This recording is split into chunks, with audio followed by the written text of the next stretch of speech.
Your business exists because you had the idea to start it. Everything begins in our minds. That's why your business results cannot outgrow your current level of thinking. Do you want to serve more clients, make more money, without working more or burning yourself out? Grow yourself first as a leader of your business, because that's who you are, a leader, even if you're the only person in your business right now. When you lead yourself first, the business results will always follow. My name is Maggie Perrotin. I'm an international business and leadership coach, an expert in business mindset, strategy, and high performance. I created the Diamond Effect podcast to help you elevate your thinking, expand your perspective, and through it, grow your business without overwhelm. So let's get started.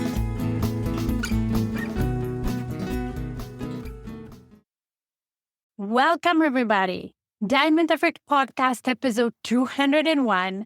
In this episode is for you if you are about to build a team, or maybe you're already started hiring help for your business. And it doesn't matter if you're hiring contractors or actual employees. It will help you whether you have one person helping you part-time or a team of 5. And even if you're thinking about expanding your business, or you're noticing that you struggle with people leadership and it doesn't come to you naturally because maybe that's what you expected to come. In this episode, I will share my 5 principles that guided me throughout my people leadership experience.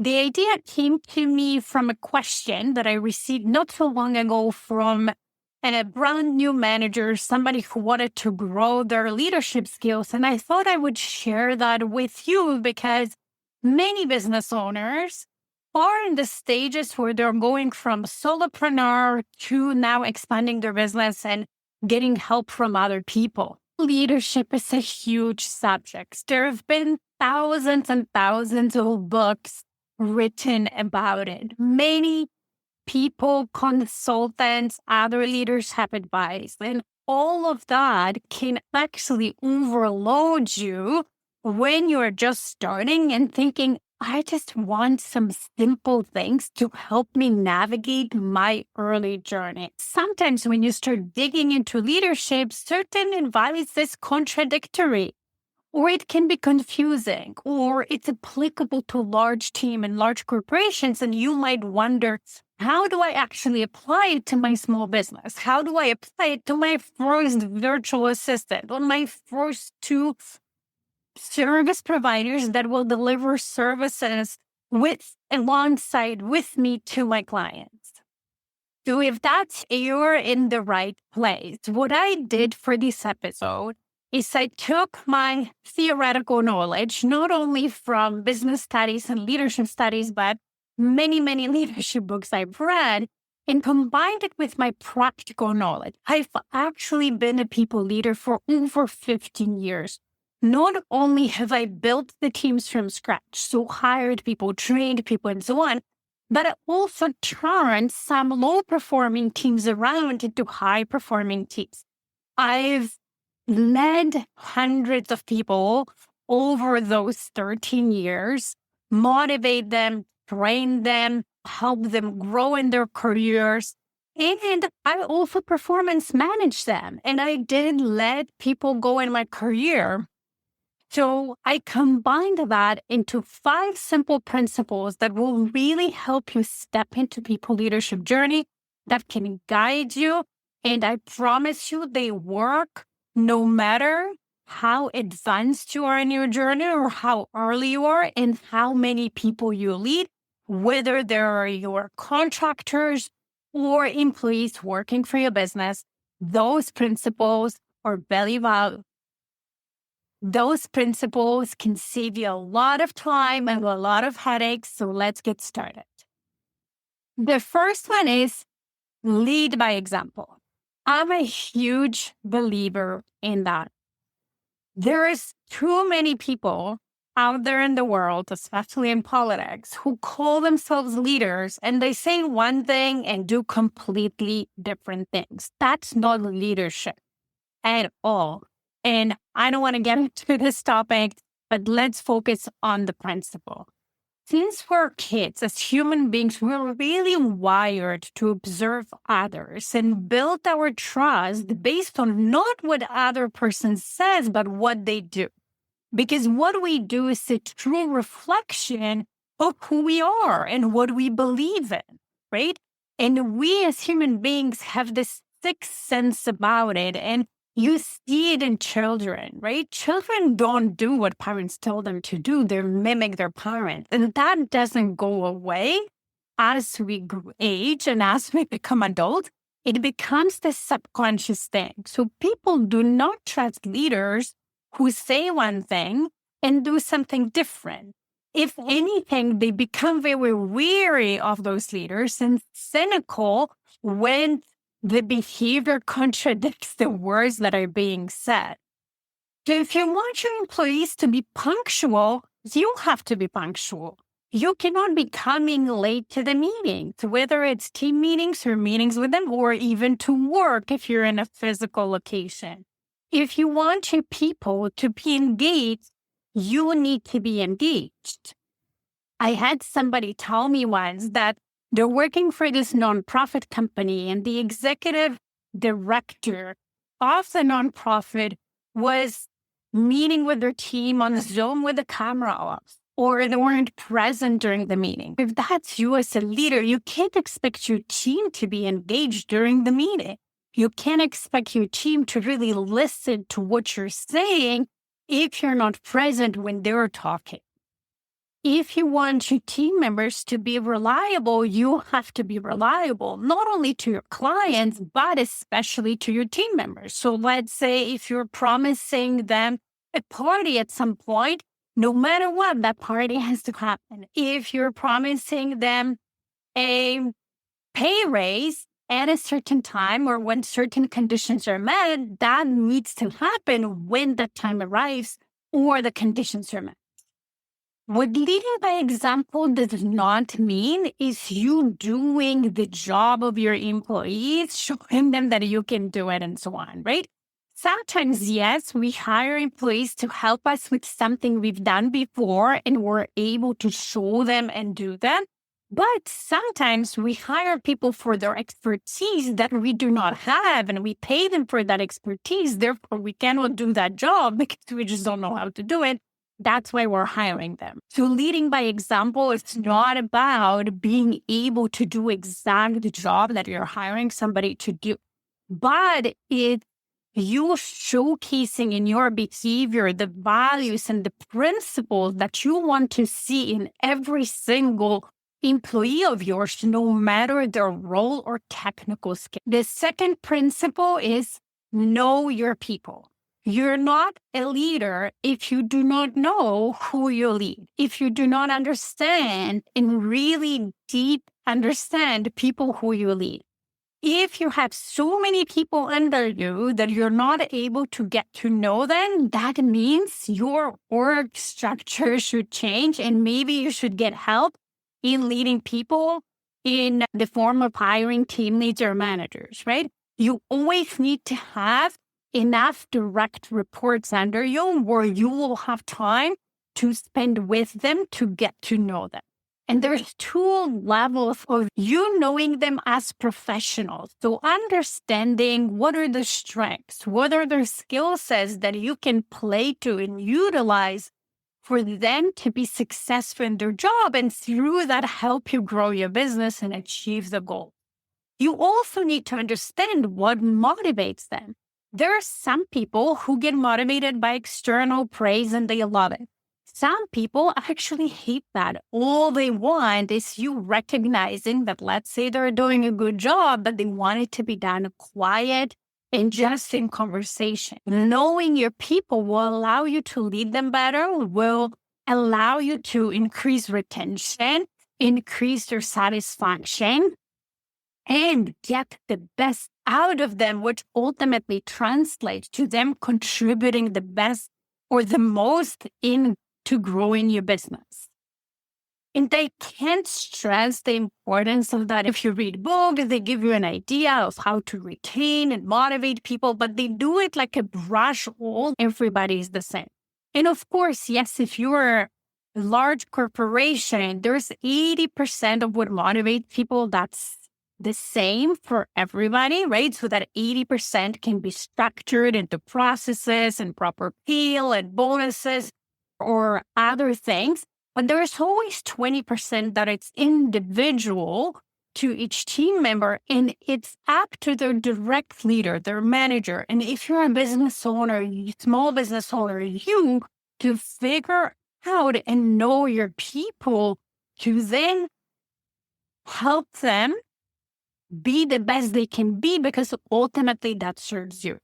The second layer of you knowing your team or team members is you knowing them as individuals, as human beings. So going step beyond the professional level, understanding who they are as humans, what are their passions, who is their family, do they have family, what do they like to do outside of their professional life. What that does is build connection, trust. The relationship that you have with them is stronger. It builds better loyalty to you and your business, because every one of us wants to be heard, seen, and understood, and wants to mean more to their employer than just a skill set or just a number. And taking time and effort to get to know your people for who they are as individuals achieves that goal.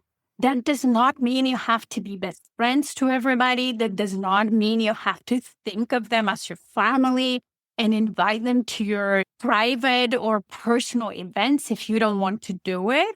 But it means is you have a deeper connection with them and therefore stronger relationship. I found that in my career, it helped me so much. My team members with whom I built that relationship were not only very loyal to me, but they were willing to go above and beyond. They were passionate about not only their roles, but just being able to help the team and myself because we had such a strong connection. People work with people. People work for people. And if anything, the mission and vision and ideas and impact, they don't work just for paycheck. Paycheck is the foundational basic. Of course, once people are able to fund their basic needs with the paycheck, they look for more. They look for fulfillment, for purpose, for connection. And if you're able to create that environment that gives them that, they become very loyal and you can really retain your best people this way. Rule number 3 is have their back. You always need to have the back of your people. And here's what I mean by that. You need to establish a clear set of rules and how to operate in your business. So the rules in terms of how to behave in our business, right? What's important to us, the mission and vision, and also a set of rules for each role. What's allowed, what's not allowed, what are their goals, and so on. But once you have that and it's clear and you train your team members to understand that, then have their back if they're operating within those rules and within that structure, even if, let's say, they might handle a situation differently to what you would do. An example is, let's say, you had a team member who dealt with a customer and there was a challenge with that customer. A customer was complaining and they handled that situation, maybe not the best, or maybe not exactly how you would like to handle. And at the same time, they still stayed within the rules that you established. In that moment, you have to have their back. You cannot throw them under the bus in front of the customer, or even if it was in private, tell them that they did something wrong if they operated within the rules. Yes, there's always opportunity for coaching and saying you handled that well, and maybe that option could have been better, but you can't punish them for using their discretion and using their creativity coming up with a solution as long as they didn't, let's say, break the rules that you established. That also creates safety for your employees in doing their job. Safety is one of the most important feelings that your team members need to have in order to operate at their highest level and help you grow your business.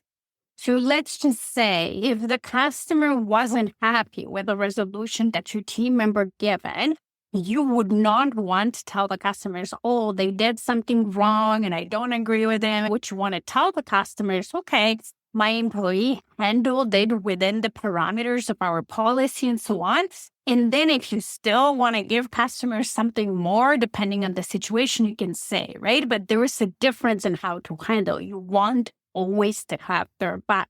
Another way you show that you have the back of your employees is by removing obstacles that they might encounter on their day-to-day, on their path to achieving the goals of the business that they cannot solve for themselves because the obstacle is too big and it falls outside of the role, or it's too challenging, too complex, or it falls outside of the parameters that you set for them that they can operate within. So let's say your team members are not as effective as you would like them to be. And it's not because they don't know how to do their job or they don't know the process or they're not being creative with how to improve their effectiveness. It's, let's say, because they don't have proper tools with technology to be even more effective. It's your job then as a leader to figure out what technology and tools they need to give you the effectiveness that you are expecting of them. Rule number 4 is do not micromanage your team members. You're hiring people with skill sets to help you grow your business. They have a set of experience, set of creativity and skill sets that you will never have because there are just different humans, right? Use that to further your business. Don't constrain your people to doing exact steps the way you would do their job, because that is impossible. There are just different people. And then that means you would have to micromanage them. And if you're doing their job, what's the point of you hiring them? And then just knowing you cannot do everything in your business if you want to keep growing it and scaling it. So if you find yourself having to micromanage somebody, you need to ask yourself, are they the right person for the role? And maybe they are, but maybe you haven't trained them properly. They haven't got, or they don't have a proper tool, or maybe they're not the right person in the role. And then you have a decision to make. Or another thing is you might be having the trust issues or control issues, and that's not the fault of your employee. That's something you as a leader need to handle. And this is your growth area, your personal development, leadership skills that you need to expand on. I very often talk to small business owners and they're like, nobody can do the job as well as I can do. And I find that not true 99% of the time. From my experience, very often I found employees who were better at what I used to do and brought their own perspective and therefore improved whatever that was than me. I like to hire people better than me, but also different than me so they can improve on whatever I built.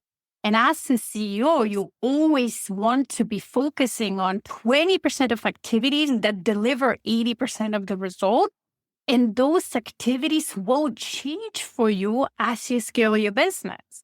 So the another 80% of activities, some of them don't have to be done and you can delete them completely, but some of them will have to be done. And that's what you keep passing on to your employees, to your team members as you grow your team. And trust me, if you have the right people in the roles, not only they will improve on what you were doing before, but they will be also more creative and can take those portions to the new levels.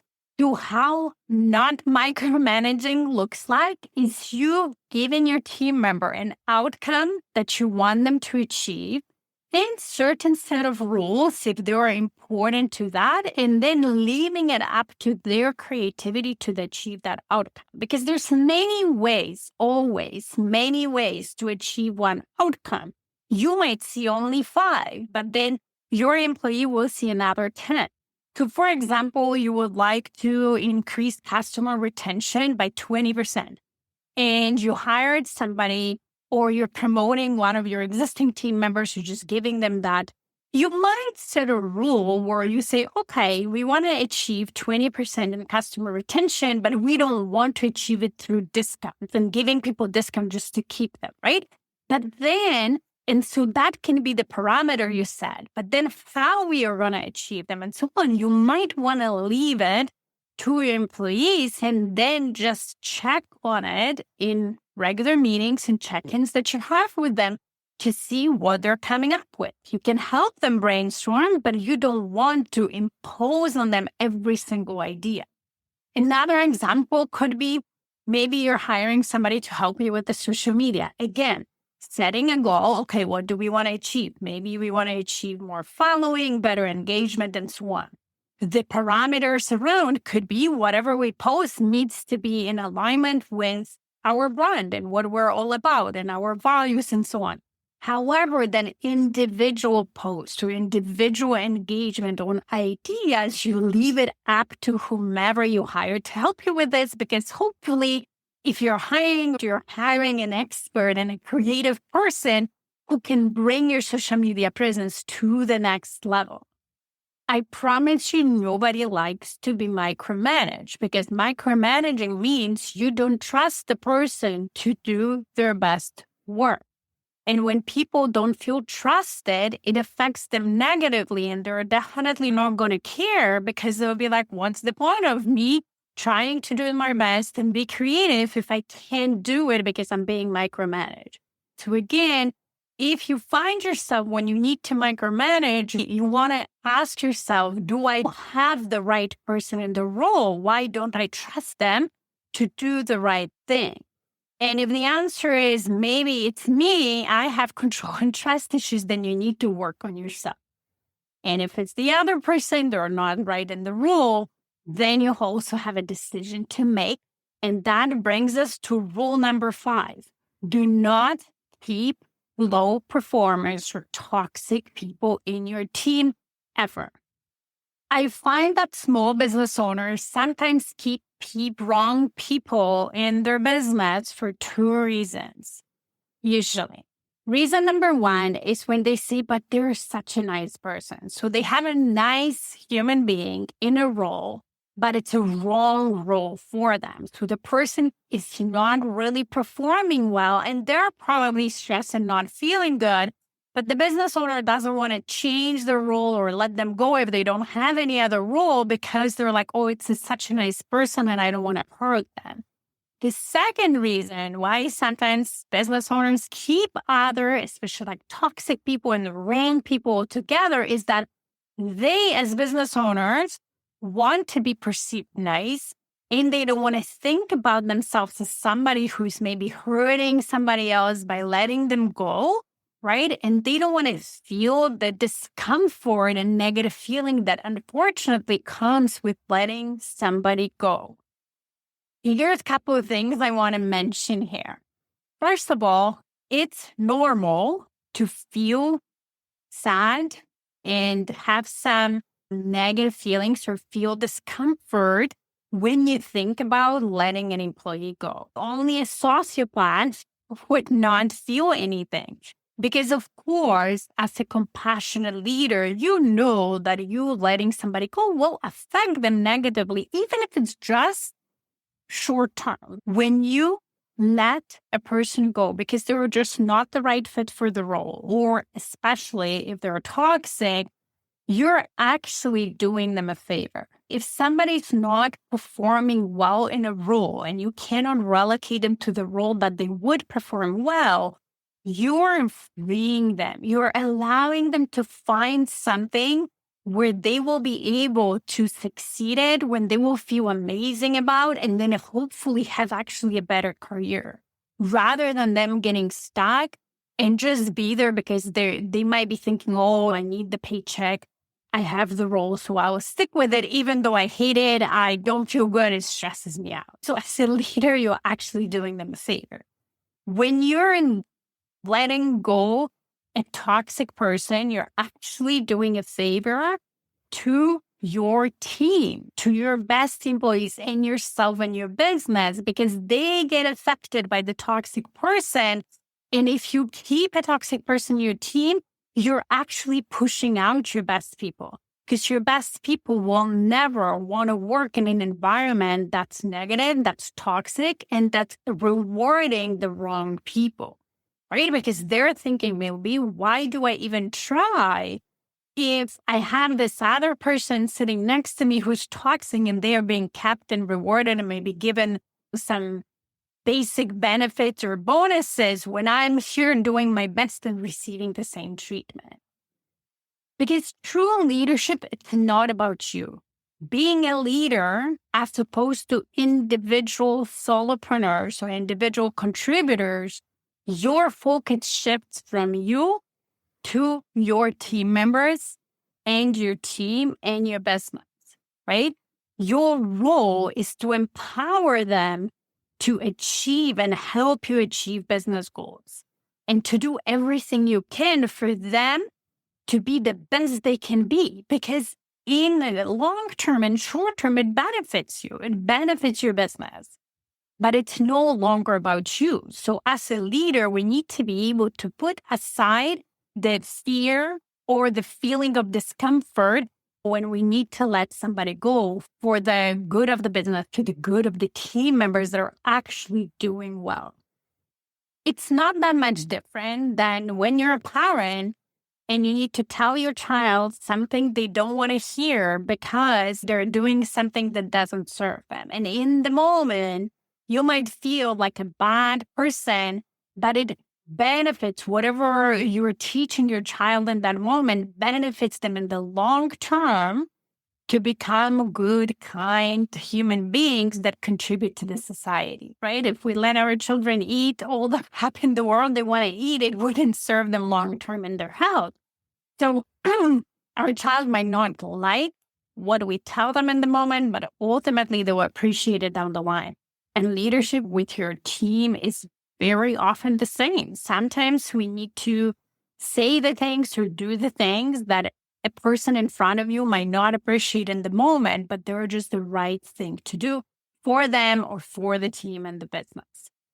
I hope this was helpful, that those 5 principles, if you just take them and apply them, you will be a much better leader that creates not only strong, high-performing teams, but those teams create better results for your business, and ultimately your business grows.